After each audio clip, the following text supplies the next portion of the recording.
So when it comes to pirate games in the Oculus Quest, I recently checked out one that was not exactly my style. It was a great game, but I didn't like the perspective.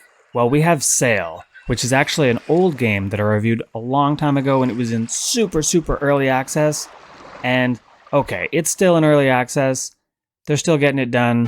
Red Team 19, they are definitely getting it done though. So when I saw that this was coming out in a paid version, I talked to the developer. I was like, you got to get me in on this. I got to check this out. And believe me, this is well worth checking out. Essentially, this is basically get on a boat and sail wherever you want. The map is totally early access. So in terms of NPCs, the only ones that I saw were basically pirates that came out of boxes that I shot with my cannon. And that being said, you're going around, you're collecting gold, you're collecting all the stuff you need to advance your ship, advance all the stuff you need for attacking other ships and things like that. And you have your swords, which I didn't know about for the longest time. So keep an eye out for those swords, because I was sitting there trying to blow these pirates up with the cannonball, and that was silly of me. But I really want to say, like, the biggest thing for this title that really blew my mind was the opening. When you go outside of the waterfall, like cave hideout area, and you see the first island, and you just slowly go towards it. And you know, at this point, I hadn't figured out bringing down the sail. All I figured out was just bringing the weight down, the anchor up, so that I could go forward. And honestly, just staring at this beautiful, detailed island that just looked like magic, it made me feel like I was in this like open world Wind Waker, but like all the freedom in the world to just do whatever I want. And that's exactly the experience you want from a VR pirate game. And that is why I like this game, Sail.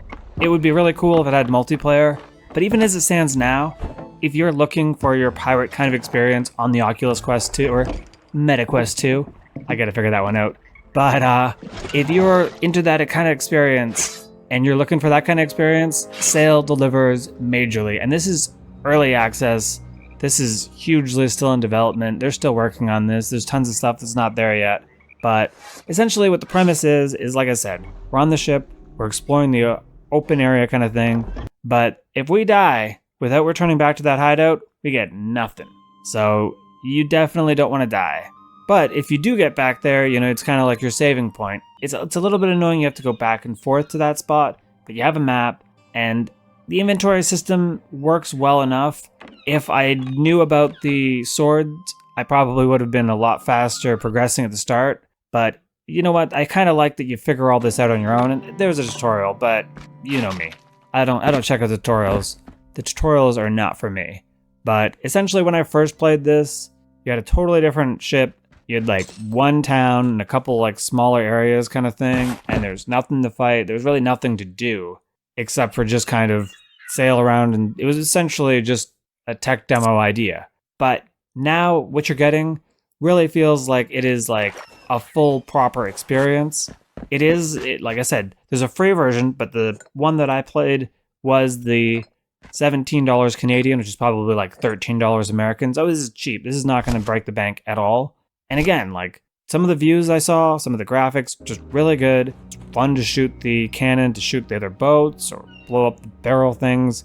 I mean, I don't think I recommend shooting the pirates with the cannon. It takes forever to do it, but you can totally do that. And I think that for me, Sail is just one of those perfect examples of why App Lab exists, why SideQuest exists, and why they need to exist. Because this title started on SideQuest. There was no App Lab back in the day. There was no App Lab. This game got its funding, it got there, it's getting more and more hype, more and more development, and that's where it started. And it makes me wonder, you know, think about all the games that are on SideQuest right now that aren't on App Lab. They're just on SideQuest. You could be playing the next biggest game before anyone else by just going on SideQuest and finding these games. That's why I always say, you know, get on SideQuest and find these titles, because that's how I found out about Sail in the first place. And Sail is a fantastic game. It's early access, so there's bugs. It's not perfect in that regard, but I can't help but say that for the price tag the early access and consideration, the fact that this just came out, like this version of this game just came out. This is the perfect example of a 9 out of 10 kind of game where the only thing that's missing is just finishing the game, like getting it done. I honestly, like, I stress even the 9 feels low to me because this game looks awesome, plays awesome, and just it's one of those games I just want to sink my teeth into for so long. Big thank you to the developer for sending code over for this one. I had a great time playing it, and you should definitely check out Sail.